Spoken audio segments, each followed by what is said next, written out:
Happy Monday, everyone. It is our first Monday together in the month of December. December is such a magical month.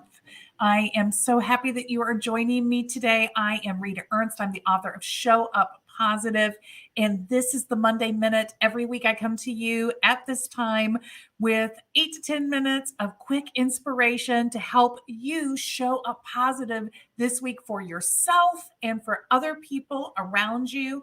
And so I want to talk today. We're going to do Christmas theme and holiday theme stuff for um, the whole month. So whether you celebrate Kwanzaa or Hanukkah or Christmas, whatever it might be, I'm going to share some inspirational words that to me scream holidays. And the first one is the word believe. And as I say in the book, it's really powerful when somebody says, I believe you. And even more powerful when somebody says, I believe in you. And in the workplace, both of those things are important to have happen. I mean, if you have a really difficult interaction with a customer or with a coworker, and you reach out to somebody on your team to ask for help and to express what's troubling you, it's important to feel believed as you share your story.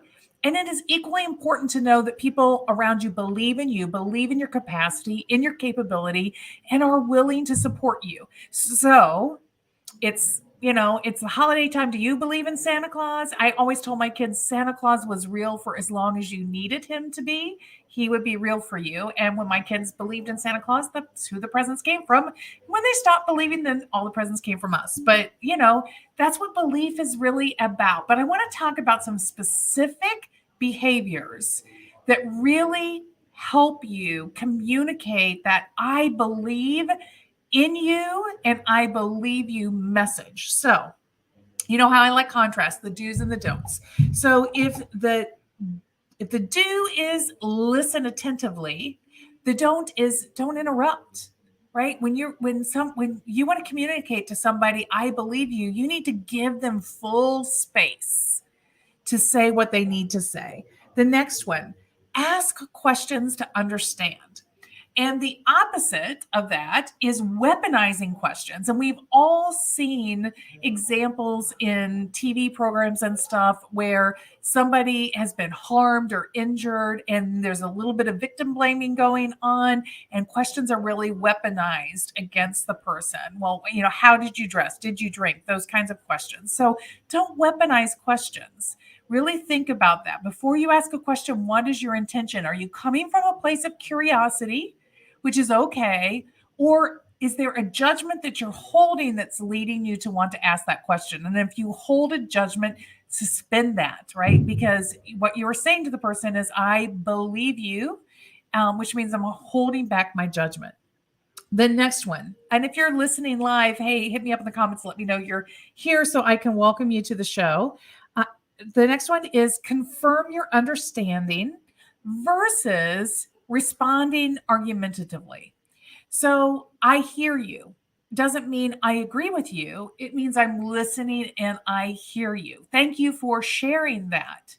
It doesn't mean I agree with you. So you can acknowledge what somebody is saying and be that full receiver without having to agree with them. You can just acknowledge that full listening.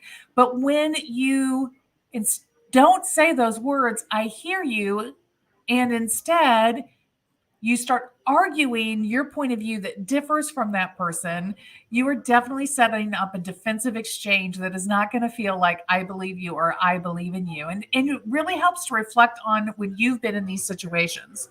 The next one, focus disagreement on the ideas versus personalizing disagreement. It's easy to make it personal. Somebody's challenging me personally when they're challenging my ideas. And it's easy to use language that makes it feel that way. So don't fall into that trap, right? When we're having this exchange that says, I believe in you. I believe that you are an outstanding professional. You have a point of view worth understanding. I am listening to that point of view. And when I disagree, I'm going to disagree with the ideas, not disagree with you as a person. I'm not going to challenge who you are as a person. And then the last one is own your no. And the opposite of this, of course, is speaking behind people's backs or taking the conversation offline behind somebody instead of openly saying, I appreciate you telling me all of that. And still, I have a different point of view because it's okay. You're allowed to have a different point of view. So this is Rena Ernst. This is your Monday Minute. The inspiration word for this week for the holiday season is believe. And how can we communicate, I believe in you and I believe you as we support one another? Because, sometimes depending, especially my poor retail people and my healthcare people, I know can get really uber crazy where you are. So having your coworkers believe you when you're talking about the nonsense that you're dealing with is a very helpful thing to help you process through it. But I hope you guys have an amazing week. Practice believing. And if you need a little inspiration to remind you that we're picking holiday words and this word is believe, just look at all those beautiful holiday lights in the evenings as you are coming home in the dark, and remember that it's the holiday season. And the first thing that we're sharing in inspiration is believe. Have a wonderful week and thanks for joining me. I'll see you back here next week. Bye.